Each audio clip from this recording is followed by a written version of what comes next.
الحمد لله رب العالمين والصلاة والسلام على أشرف الأنبياء وسيد المرسلين وعلى آله وصحبه أجمعين ومن تبعهم بإحسان في كل زمان ومكان إلى يوم الدين. أما بعد فأعوذ بالله من الشيطان الرجيم. بسم الله الرحمن الرحيم. من كان يريد العزة فلله العزة جميعا إليه يصعد الكلم الطيب والعمل الصالح يرفعه. صدق الله مولانا العظيم. محترم حضرات، میں نے اس وقت آپ کے سامنے قرآن کریم کی آیت کا ایک حصہ تلاوت کیا ہے. اس میں اللہ تعالیٰ کا ارشاد ہے، من کان یرید العزت فللہ العزت جمیعا. جو آدمی عزت چاہتا ہے تو اسے معلوم ہونا چاہیے کہ ساری کی ساری عزت اللہ کے لیے ہے. الیہ یصعد الکلم الطیب. اللہ ہی کی طرف چڑھتے ہیں پاکیزہ کلمات. والعمل الصالح یرفعہ. اور نیک عمل اس کو بلند کرتا ہے. اس آیت میں اس بات کا ذکر ہے کہ اگر کوئی انسان عزت چاہتا ہے تو اس کا طریقہ کیا ہے. دنیا کے لوگ دنیا کے مال متاع میں، حکومت اور طاقت میں، عہدے اور منصبوں میں اپنی عزت سمجھتے ہیں، اور پہلے بھی بہت سارے لوگ ایسے ہی سمجھا کرتے تھے. اس آیت کریمہ میں ان لوگوں کی اصلاح کی گئی ہے اور ان کو حقیقت سے روشناس کرایا گیا ہے، اور بتایا کہ اگر عزت چاہتے ہو تو معلوم ہونا چاہیے کہ ساری عزت تو اللہ کے پاس میں ہے. ساری عزت کے خزانے اللہ کے پاس میں ہیں، اور سب سے بڑے عزت والے تو اللہ ہیں. اس لیے اگر کوئی عزت چاہتا ہے تو اسے اللہ کے دربار میں آنا چاہیے اور اللہ کے قانون کے مطابق اس کو عزت حاصل کرنا چاہیے. ایک حدیث میں آتا ہے جس کو حضرت انس بن مالک رضی اللہ عنہ نے روایت کیا کہ نبی اکرم صلی اللہ علیہ وسلم نے فرمایا کہ اللہ فرماتا ہے اور ہر دن فرماتا ہے، یقول اللہ تبارک و تعالی کل یوم انا العزیز فمن اراد عزت دارین فلیطیع العزیز. میں عزیز ہوں، سب سے بڑی عزت والا میں ہوں. جو آدمی دارین کی عزت چاہتا ہے اس کو چاہیے کہ وہ عزیز کی اطاعت اور فرما برداری کرے. ہم کہتے ہیں کہ اگر مال چاہتے ہو مال والے کے پاس میں جاؤ، سونا چاہتے ہو سونے والے کے پاس میں جاؤ، کپڑا چاہتے ہو کپڑے والے کے پاس میں جاؤ، مکان چاہتے ہو مکان والے کے پاس میں جاؤ. اسی طرح اللہ کہتے ہیں اگر تم عزت چاہتے ہو تو عزت والے کے پاس میں آؤ، اور عزت والا تو اللہ ہے. جو عزت والے کے پاس آئے گا، عزت والے سے اپنے تعلقات کو ہموار کرے گا اور عزت والے سے اپنے روابط پیدا کرے گا، وہ بھی عزت والا شمار ہوگا. اور جو آدمی ذلیل لوگوں کے ساتھ اٹھتا ہو بیٹھتا ہو تعلق رکھتا ہو، ذلیل اشیاء سے تعلق رکھتا ہو، ذلیل چیزوں میں اپنا وقت کھپاتا ہو، اس آدمی کو عزت کیسے مل سکتی ہے؟ دنیا والے سمجھتے تھے کہ مال میں عزت ہے، جائیداد میں عزت ہے، دکان اور مکان میں عزت ہے، عہدوں اور منصبوں میں عزت ہے، حکومت و طاقت میں عزت ہے، اللہ نے ان کا جواب دیا کہ نہیں نہیں، اگر عزت چاہتے ہو تو عزت والے کے پاس میں آؤ، وہاں تم کو عزت ملے گی۔ اور یہ جتنی چیزیں ہیں سب ذلیل ہیں، ان کے اندر کوئی عزت کا پہلو موجود نہیں۔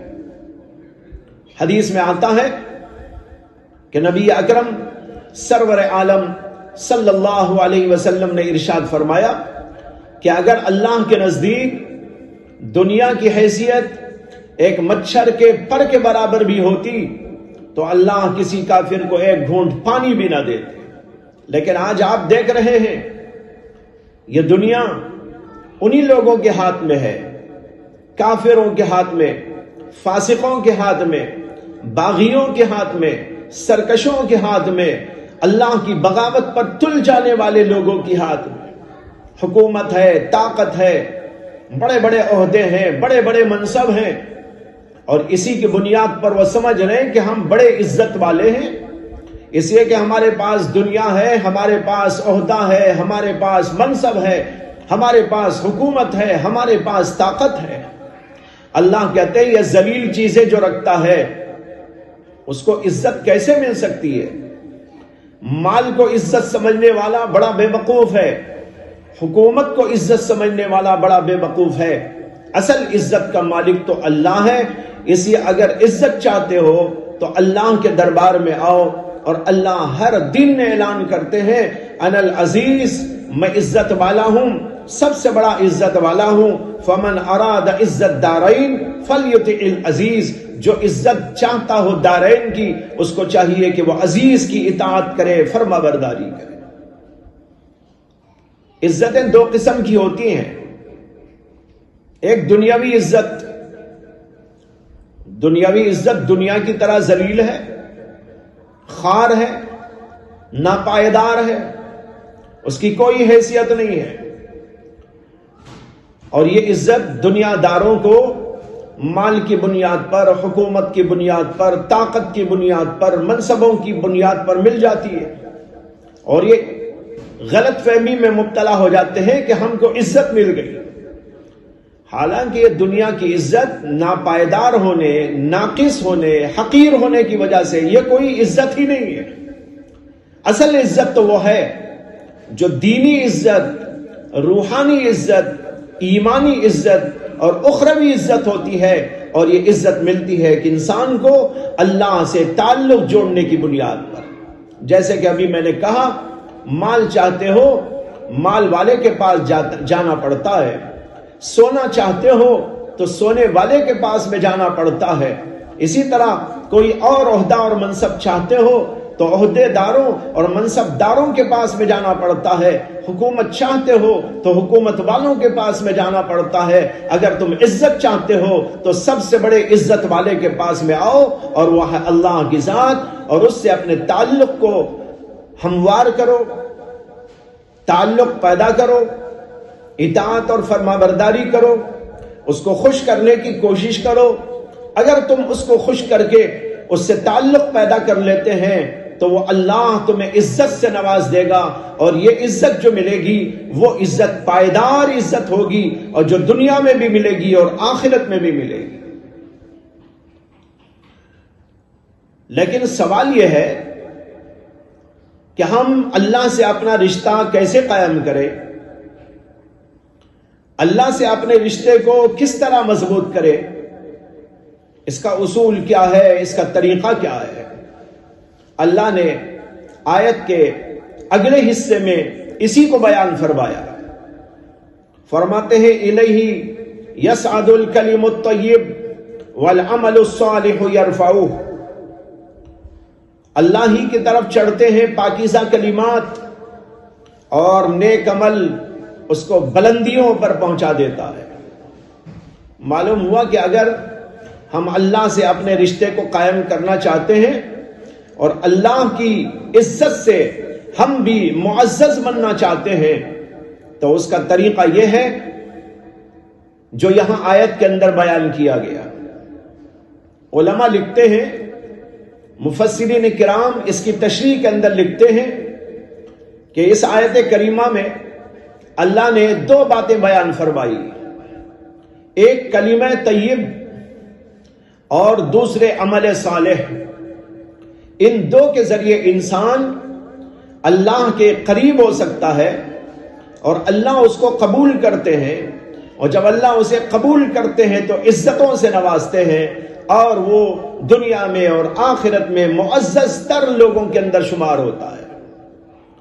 الکلیم الطیب کی تفسیر کے اندر متعدد اقوال ہیں حضرات علماء کے، مفسرین کرام کے۔ بعضوں نے کہا کہ الکلیم الطیب کا معنی ہے لا الہ الا اللہ محمد الرسول اللہ، یہ ہے کلمہ طیب، یعنی ایمان اس سے مراد ہے، جو اس بات کی گواہی کے لیے ہے کہ میں اللہ کو ایک مانتا ہوں، محمد صلی اللہ علیہ وسلم کو اللہ کا رسول مانتا ہوں۔ یہ کلمہ طیب جو آدمی پڑھتا ہے اور اس کے اوپر یقین کرتا ہے اور اس کو اپنا ایمان بناتا ہے، یہ ایمان اور یہ اس کا کلمہ طیب اللہ کے پاس چڑھتا ہے، اللہ کے پاس پہنچ جاتا ہے۔ والعمل الصالح يرفعه، اور نیک عمل اسے بلندیوں پر پہنچا دیتا ہے۔ ایک تفسیر تو یہ ہے کلمہ طیب کی، اور بعض لوگوں نے کہا ہے کہ کلمہ طیب سے مراد قرآن کریم کی تلاوت ہے۔ بعض حضرات کا کہنا یہ ہے کہ اس سے مراد مطلقاً اللہ کا ذکر ہے۔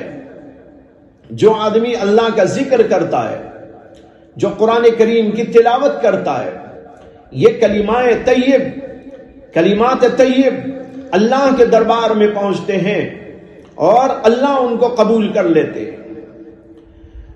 اور بعض لوگوں نے کہا کہ کلمہ طیب سے مراد ہے دعا کرنا، کہ جب آدمی اللہ سے تعلق قائم کرتا ہے، عاجزی انکساری کرتا ہے اور اپنی حاجت، اپنی ضرورت غلاموں کی طرح اللہ کے سامنے رکھتا ہے، عاجزی اور انکساری کو سامنے لاتا ہے اور اللہ کی بلندیوں کا یقین کرتا ہے، اعتراف کرتا ہے، یہ ہے دعا کا حاصل۔ یہ دعا اللہ کے پاس پہنچتی ہے اور اللہ اسے قبولیت کے منازل پر پہنچا دیتے ہیں۔ الیہ یصعد الکلم الطیب۔ اور عمل صالح تو بہت سے ہیں، ہم بھی آپ بھی سب جانتے ہیں۔ نماز عمل صالح ہے، روزہ ہے، ذکر و تلاوت ہے، اسی طریقے پر لوگوں کی خدمت ہے۔ اس میں کچھ ظاہری اعمال ہیں اور کچھ باطنی اعمال ہیں، جیسے اخلاص، للہیت، خشوع اور خضوع، انابت اللہ، تعلق مع اللہ، خوف، اللہ سے محبت، یہ سب چیزیں ہیں جن کو ہم اعمال باطنہ کہتے ہیں۔ تو اعمال ظاہرہ کے ساتھ اعمال باطنہ، اور پھر اس میں جو بندوں سے متعلق عمل وہ بھی داخل، اور جو اللہ سے متعلق عمل وہ بھی داخل۔ اللہ سے متعلق تو یہی ہے، نماز ہے، روزہ ہے، زکوٰۃ ہے، حج ہے، قربانی ہے، ذکر و تلاوت ہے۔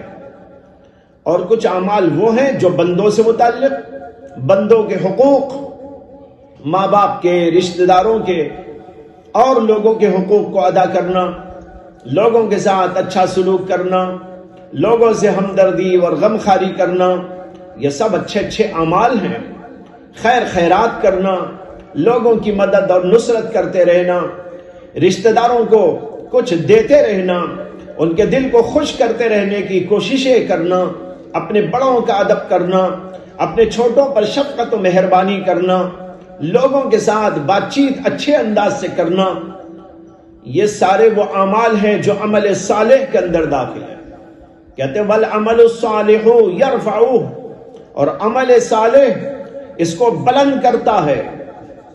علماء لکھتے ہیں کہ چڑھنے سے مراد بھی اور بلند کرنے سے مراد بھی اللہ کے ہاں قبول ہو جانا ہے۔ جو آدمی یہ نیک عمل کرتا ہے، اللہ اس کے عمل کو قبول کر لیتے ہیں۔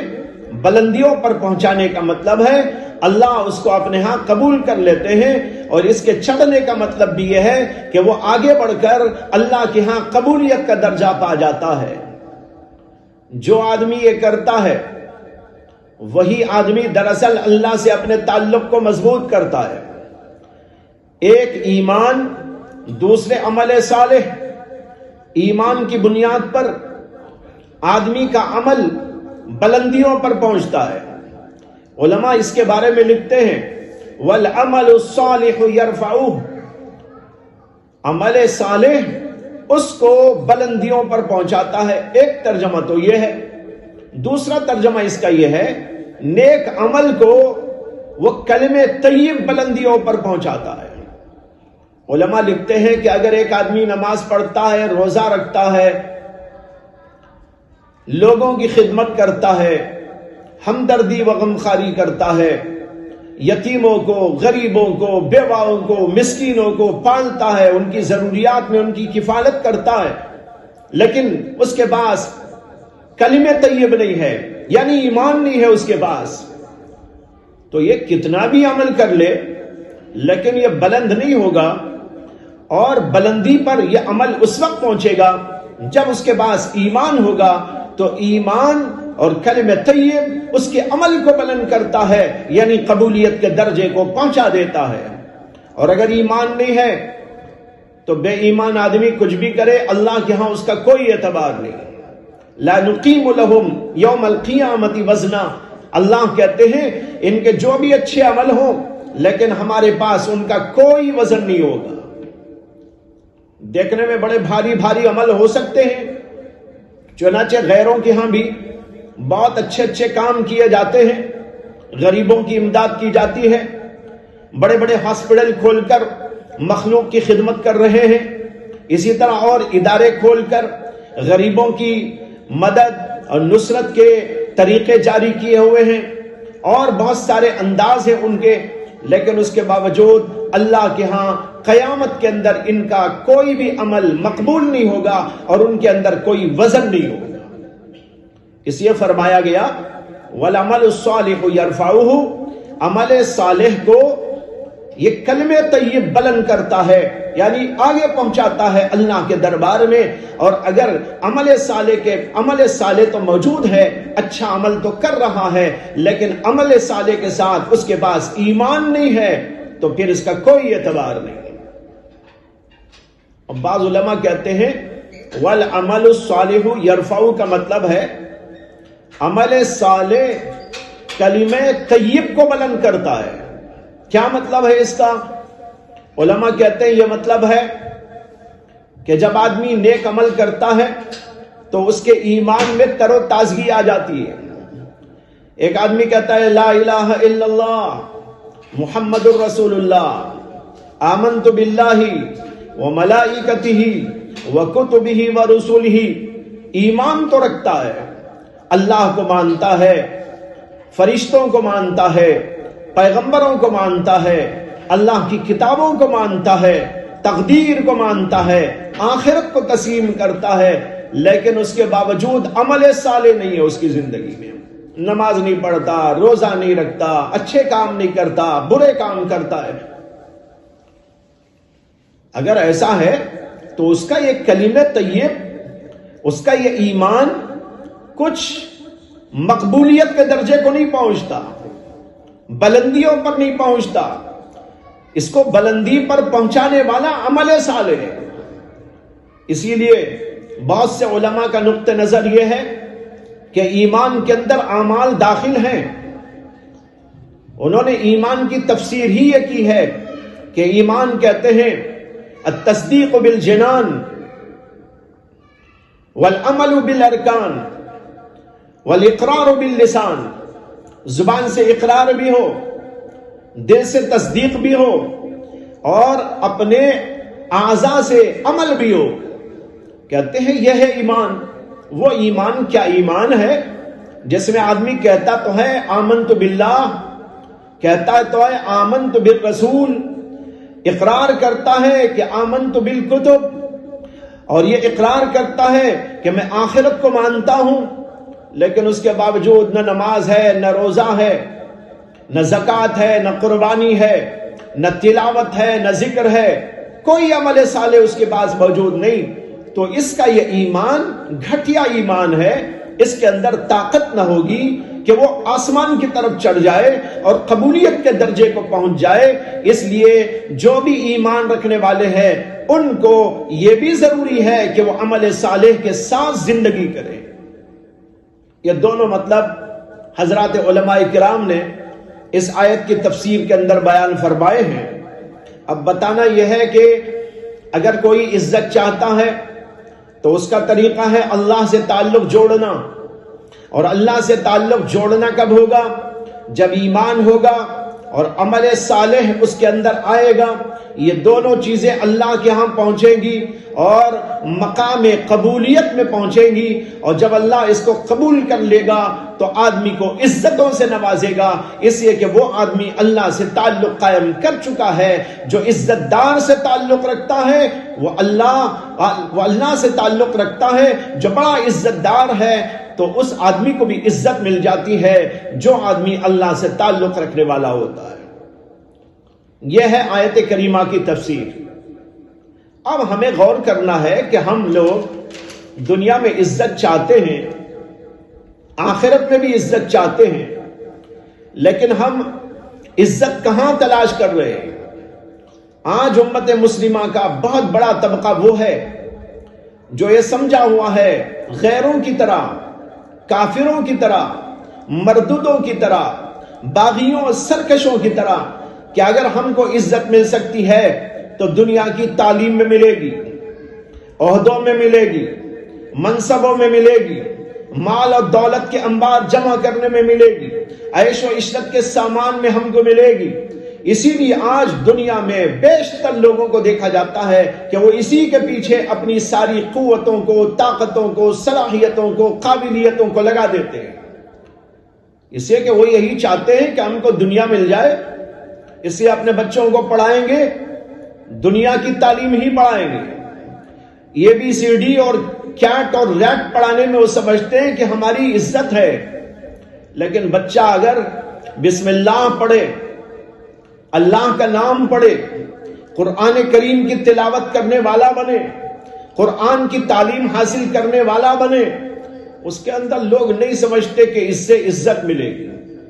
ٹھیک ہے پڑھ لے بچہ، منع تو نہیں کرتے، پڑھا تو دیتے ہیں، پڑھنے لگا بھی دیتے ہیں، لیکن جب خیال آتا ہے عزت کا، بلندی کا، تو ذرا سوچیں۔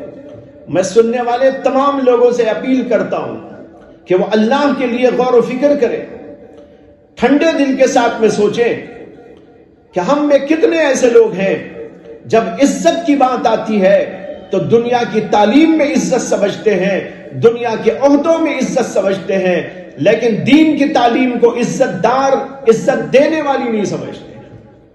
حالانکہ یہ تعلیم وہ تعلیم ہے جس سے انسان کو بلندیاں ملتی ہیں، اللہ کے نزدیک بھی اور دنیا میں بھی۔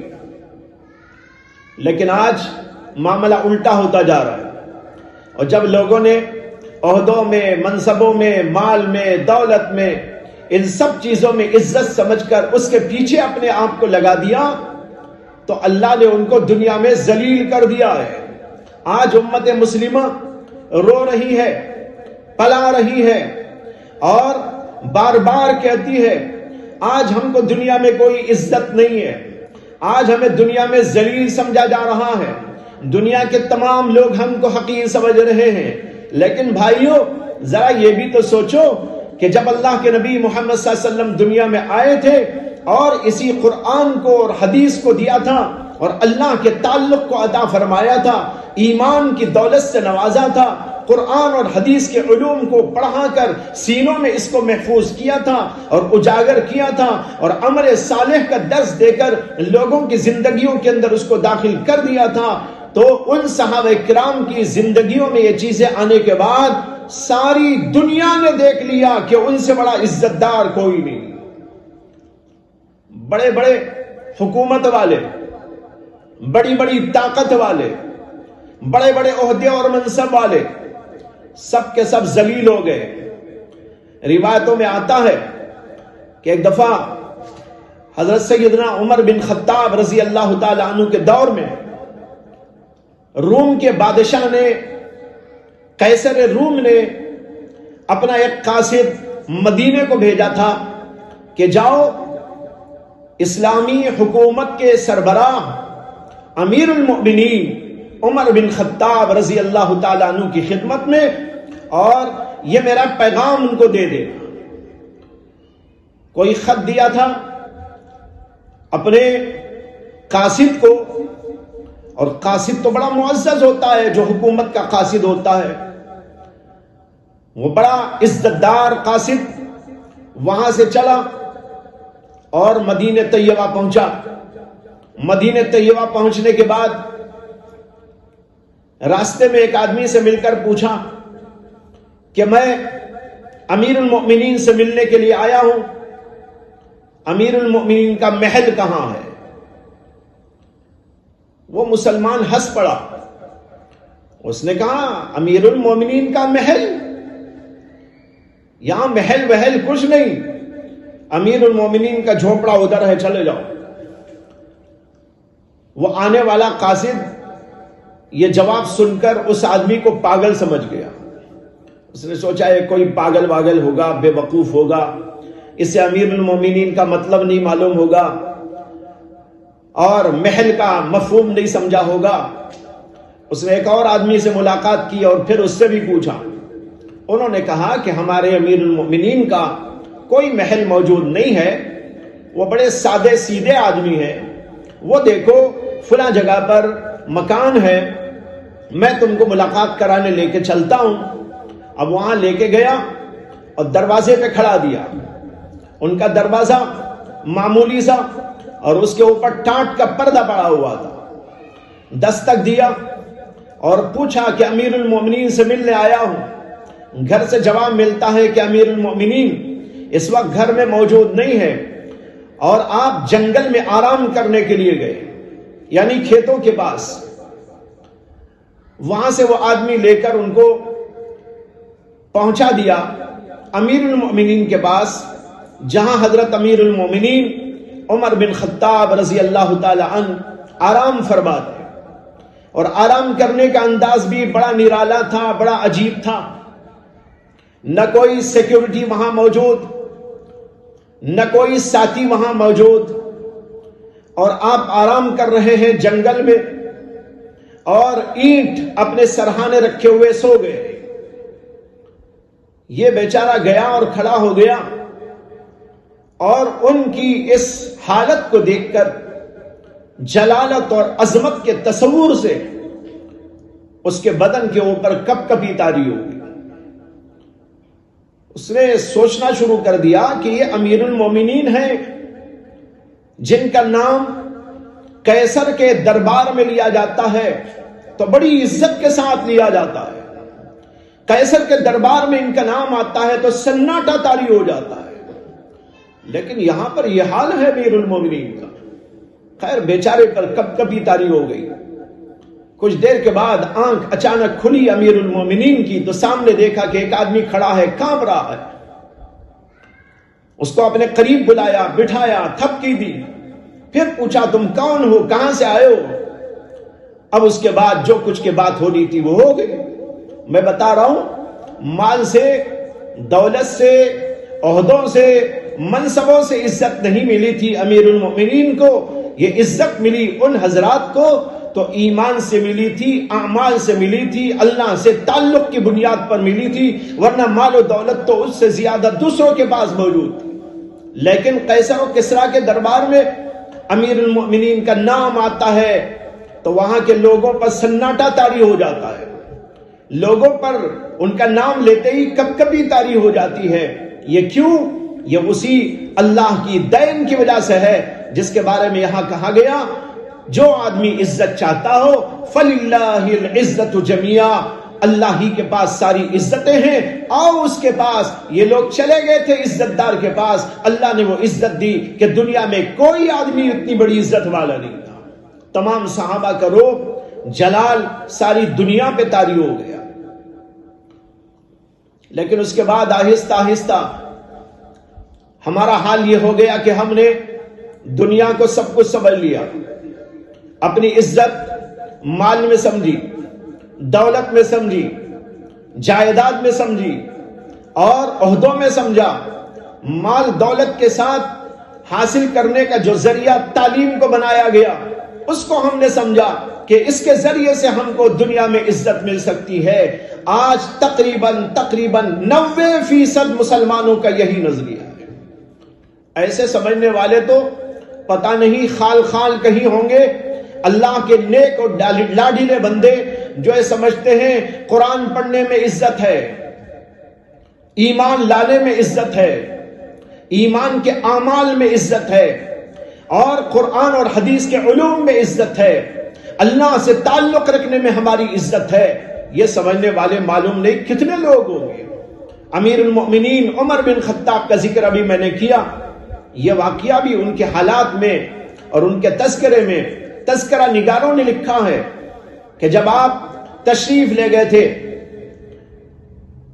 بیت المقدس کو فتح کرنے کے لیے، تو راستے میں ایک جگہ پر لوگوں نے آپ کا جھبا جس میں کئی پیوند لگے ہوئے تھے درخواست کی کہ حضرت آپ اس کو اتار دیں اور ہم ایک جوڑا آپ کے لیے سلوا کے لائے ہیں، آپ اس کو زیب تن فرما لیں۔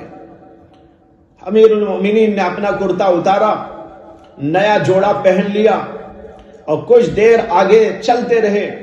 کچھ دیر کے بعد میں فرمایا کہ اس جوڑے کو پہننے کے بعد میرے دل کے اندر عجب آ رہا ہے، اس کو پہننے کے بعد میرے دل کے اندر عجب کی کیفیت آ رہی ہے، لاؤ میرا وہی پیون والا کپڑا، میں اسی کو پہننا چاہتا ہوں۔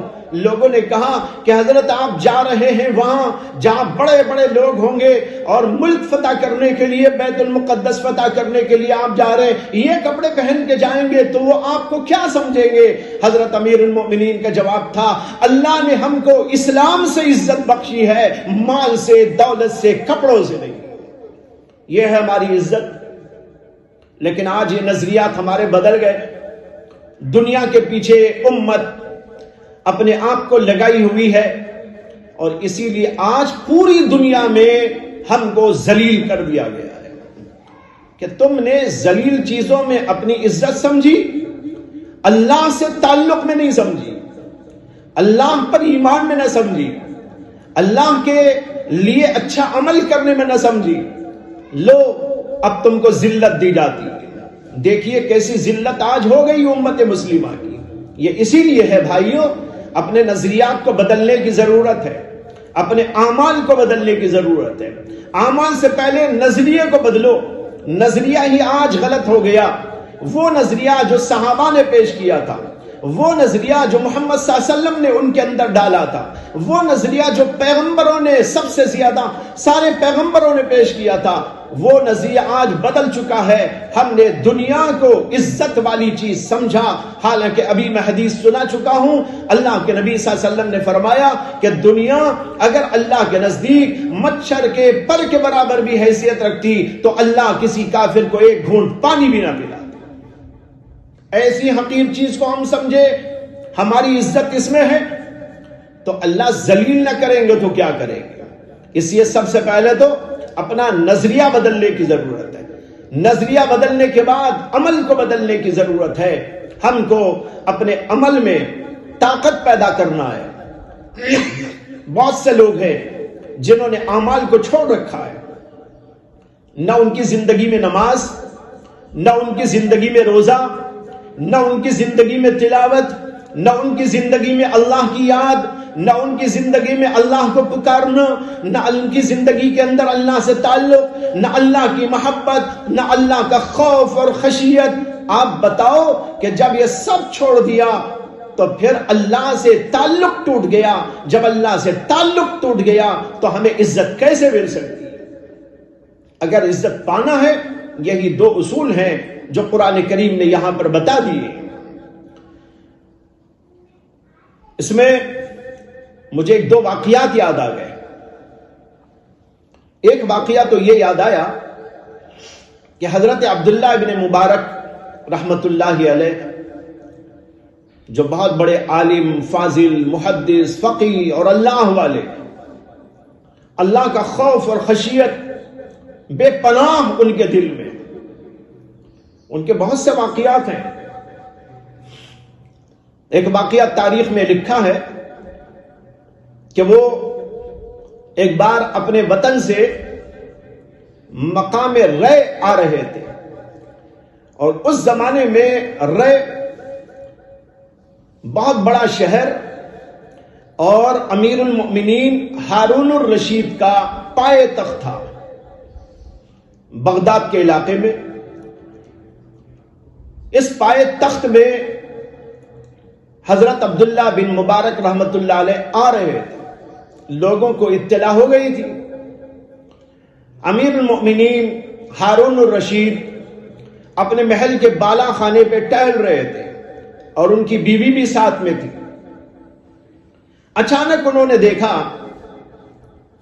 کہ لوگ دوڑتے ہوئے جا رہے ہیں، تمام گلی کوچوں سے آواز آ رہی ہے ایسی کہ لوگ بھاگ رہے ہیں، اور ان کے سامنے کا جو روڈ اس سے بھی لوگ بھاگ رہے ہیں۔ امیر المومنین کو خوف ہو گیا کہ پتہ نہیں کیا حادثہ پیش آ گیا۔ اپنے خادم کو بھیجا کہ جاؤ معلوم کر کے آؤ کہ کیا ہوا ہے، کیا حادثہ پیش آ گیا۔ جب وہ خادم نیچے گیا، لوگ دوڑ رہے تھے، بھاگ رہے تھے، وہ لوگوں کو کھڑا کر کے پوچھنا چاہ رہا تھا بھئی کیا ہوا، لیکن کوئی کھڑے ہو کے جواب دینے تیار نہیں، سب بھاگ رہے ہیں، بھاگ رہے ہیں، بھاگ رہے ہیں۔ بہت دیر کے بعد ایک آدمی کو اس نے کھڑا کیا اور پوچھا کہ ارے بھائی کہاں بھاگ رہے ہو، کیا ہو گیا، کیا حادثہ پیش آ گیا۔ اس نے کہا ارے تمہیں پتہ نہیں، امیر المؤمنین فی الحدیث حضرت عبداللہ بن مبارک ہمارے شہر کو آ رہے ہیں، سارا شہر ان کے استقبال کو یوں دوڑ رہا ہے۔ عجیب و غریب عزت، اتنی بلندی، بادشاہ حیران۔ بادشاہ کو آ کے اطلاع دی گئی۔ بادشاہ نے کہا اچھا، عبداللہ بن مبارک کے آنے پر استقبال میں لوگ جا رہے ہیں، یہ حال ہے ان کا۔ ہارون الرشید کی بیوی سامنے ہی بیٹھی ہوئی تھی، اس نے سنا تو امیر المؤمنین کو دیکھا اور مسکراتے ہوئے کہا کہ ایک آپ امیر المؤمنین ہے، ایک وہ امیر المؤمنین فی الحدیث ہے۔ آپ تو امیر المؤمنین فی الدنیا ہیں اور وہ امیر المؤمنین فی الحدیث ہیں، لیکن دونوں کا فرق دیکھو کہ آپ کہیں جاتے ہیں تو لوگوں کو لا کر آپ کا استقبال کرانا پڑتا ہے، اور راستوں میں لوگوں کو ہٹو بچو کی صدائیں لگانی پڑتی ہیں، اور آپ کی پولیس آپ کے لیے حفاظت کرنے کے لیے آتی ہے، اور لوگ استقبال کرنے کے لیے بلائے جاتے ہیں، لیکن یہاں تو یہ حال ہے کہ پورے کا پورا شہر ان کے استقبال کے لیے جا رہا ہے۔ یہ سن کر امیر المؤمنین ہارون الرشید نے کہا کہ واقعی ان لوگوں کی حکومت لوگوں کے دلوں پر ہوتی ہے اور ہماری حکومت ان کے جسموں پر ہوتی ہے۔ یہ ہے بھائیو وہ عزت جو اللہ اس وقت دیتا ہے جب آدمی اللہ والا ہو جاتا ہے، جب آدمی ایمان سے اور عمل صالح سے اپنے دل کو اور اعضاء و جوارح کو اور اپنی زندگی کو معمور کر لیتا ہے، آراستہ پیراستہ کر لیتا ہے، اللہ اس کو یہ بلندیاں دیتے ہیں اور یہ عزتیں اس کے سامنے آ جاتی ہیں۔ ایک واقعہ تو یہ یاد آیا، دوسرا واقعہ یہ ہے جو بڑا عبرت خیز واقعہ ہے کہ سلطان العلماء حضرت امام عز الدین ابن عبد السلام اپنے زمانے کے بہت بڑے عالم گزرے، محدث تھے اور بہت بڑے فقیہ تھے، ان کی بہت بڑی بڑی کتابیں ہیں، عظیم الشان کتابیں ہیں، بڑے بڑے علماء ان کا حوالہ دیتے ہیں۔ یہ سلطان العلماء امام عز الدین ابن عبد السلام بغداد میں بڑی مسجد کے اندر حکومت کی طرف سے بہت بڑے عہدے پر فائز تھے اور وہاں کے خطیب تھے۔ ان کے زمانے میں جو بادشاہ تھا اس کی کچھ بھول چوک کی وجہ سے، کچھ غفلتوں کی وجہ سے اسلامی حکومت کے مختلف مقامات پر قحبہ خانے کھل گئے، کچھ شراب خانے چھپے چھپائے ادھر ادھر کھلنے لگے تھے، کچھ غلط کاریاں ہونے لگی تھی، اور اسلامی حکومت میں تو اس کی کوئی گنجائش نہیں ہوتی، برائی کو پنپنے کا وہاں کوئی موقع نہیں فراہم کیا جا سکتا۔ لیکن یہ جب ہونے لگا اور حضرت عز الدین ابن عبد السلام رحمت اللہ علیہ کے علم میں یہ بات آئی تو وہ خطیب تھے اپنے زمانے کے، اور بادشاہ وقت بالکل ان کے سامنے آ کے بیٹھتا تھا جب وہ خطبہ دیتے تھے۔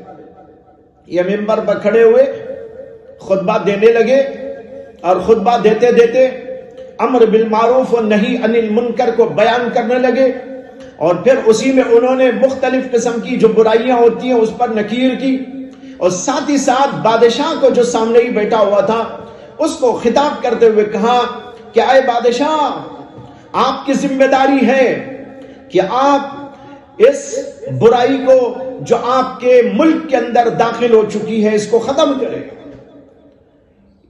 اللہ نے آپ کو عہدہ دیا ہے، منصب دیا ہے، بادشاہت دی ہے، لیکن آپ اس کے اندر کوتاہی کر رہے ہیں۔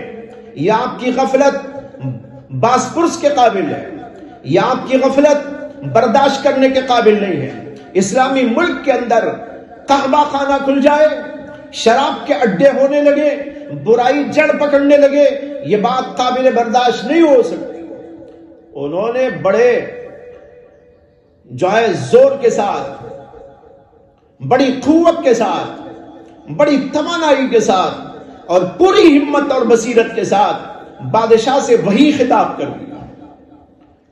خیر خطبہ ختم ہوا، بادشاہ نے سمجھا کہ آج میری بڑی ذلت ہو گئی، اور ایک خطیب وقت نے مجھ کو للکارا ہے اور میری عزت پر حملہ کر دیا ہے، اور بھری محفل کے اندر یہ خطاب کر کے گویا کہ میری حکومت کو چیلنج کر دیا ہے۔ بادشاہ نے یہ سوچا، اس کے بعد ان کو لکھ کر بھیج دیا بادشاہ نے کہ اگلے جمعہ سے مسجد میں خطابت آپ کی نہیں ہوگی، آپ کو معزول کیا جاتا ہے۔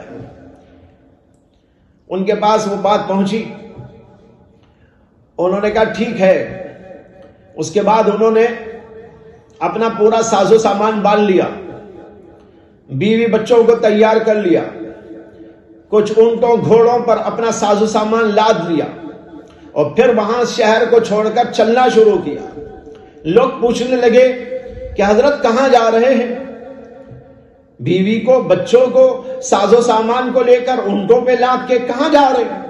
انہوں نے کہا اس ملک میں رہنا مجھے پسند نہیں، جس ملک کے اندر عیاشی کے اڈے ہوں، جس ملک کے اندر شراب خانے کھل جائے اور وہاں کا بادشاہ اس بات کو تسلیم نہ کرتا ہو اور اس کے اوپر نکیر کرنے پر وہ اپنی بے عزتی سمجھتا ہو اور مجھ کو یہاں سے وہ معزول کرتا ہو، ایسے ملک کے اندر میں رہ نہیں سکتا، اس لیے میں یہاں سے جا رہا ہوں۔ بس ان کا یہ کہنا تھا، آگ کی طرح یہ بات پورے شہر کے اندر پھیل گئی، بچے بچے عورتوں کے درمیان سب جگہ پھیلی۔ نتیجہ یہ ہوا کہ پورے کا پورا بغداد کا شہر حضرت امام عز الدین ابن عبد السلام کے پیچھے چلا جا رہا تھا۔ امام آگے آگے، عز الدین ابن عبد السلام آگے آگے، اور پورے کا پورا شہر ان کے پیچھے۔ جدھر دیکھو ادھر سے لوگ آ رہے ہیں۔ کہاں؟ وہ اگر شہر میں نہیں رہتے تو ہم بھی نہیں رہتے، وہ اگر شہر میں نہیں رہتے، عورتیں کہتی ہیں، بچے کہتے ہیں، بوڑھے کہتے ہیں، جوان کہتے ہیں، اچھے بھی کہتے ہیں، برے بھی کہتے ہیں، اگر اس شہر کے اندر عز الدین ابن عبد السلام نہیں رہتے، وہ اگر یہاں سے جاتے ہیں تو ہمارا بھی یہاں پر رہنا مناسب نہیں، ہم بھی یہاں جینے کو نہیں سمجھتے کہ اچھا ہے، ہم بھی ان کے ساتھ نکل جاتے ہیں۔ دیکھا جا رہا ہے کہ لاکھوں کا مجمع ان کے پیچھے، جنگل کی طرف چلے جا رہے سب۔ بادشاہ کو اطلاع ہوئی کہ یہ صورتحال ہے شہر کی۔ اس نے کہا اوفو، میرے سے بہت بڑی غلطی ہو گئی، عز الدین ابن عبدالسلام کو معزول کیا تو گویا کہ میں نے اپنے سارے لوگوں سے اپنے آپ کو علیحدہ کر لیا، اب یہاں سب چلے جائیں گے تو میری حکومت کیا باقی رہے گی؟